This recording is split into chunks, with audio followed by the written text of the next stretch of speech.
শুভ জন্মাষ্টমী বন্ধুরা। গোপাল সোনা স্নানের জন্য রেডি হয়ে গেছে। স্নান করে নতুন জামা কাপড় পরে সে ঘুরতে যাবে, সেই জন্য তার খুবই আনন্দ হচ্ছে। স্নান এখনো কমপ্লিট হয়নি,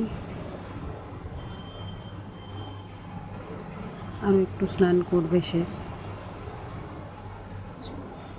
আস্তে আস্তে স্নান করানো হচ্ছে।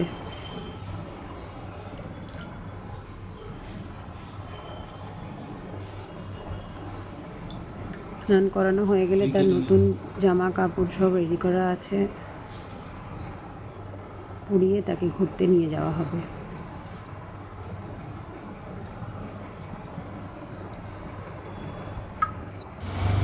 এবারে চলল সে নতুন জামা কাপড় পরে নতুনভাবে সেজে, খুব সুন্দর করে সেজে চলল সে মাসির বাড়ি।